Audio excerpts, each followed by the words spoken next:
Muy buenos días desde el embalse de Benajever, nuestros alumnos de sexto de primaria en la acampada de final de curso, disfrutando de una magnífica y soleada mañana, en este día magnífico en el que hemos empezado con una actividad de senderismo por los parajes tan bonitos que tenemos aquí rodeados de naturaleza. Ahí los tenemos a todos. Buenos días, chicos. Buenos días. ¡Soy una avioneta! ¡Mira cómo vuelo! ¡Ah! El baile de serrucho, pa. Así que me va mucho, pa. El baile de serrucho, pa. Pa, pa, pa, pa, pa. ¡Qué alegría! Buenos días, chicos. Hola, chicas. ¡Alegría, alegría! Esas chicas guapas de sexto.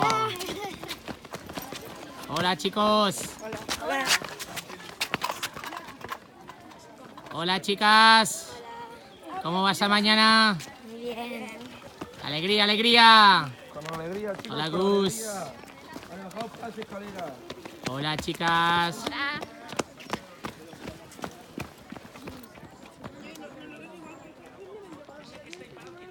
Hola, chicos. Hola. Venga, alegría, alegría, que estamos de acampada. Hola, chicos, alegría. Hola a todos. Venga, alegría, alegría, esas chicas guapas de sexto. Hola, uy, qué alegría. Hola.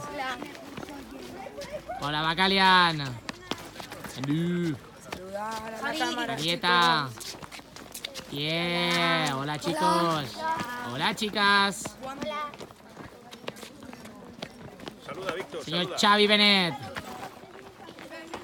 Hola, Itana.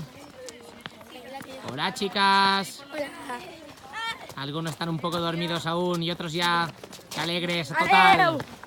Hola, Bea. Y cerramos con nuestros monitores. ¡Continúa la marcha!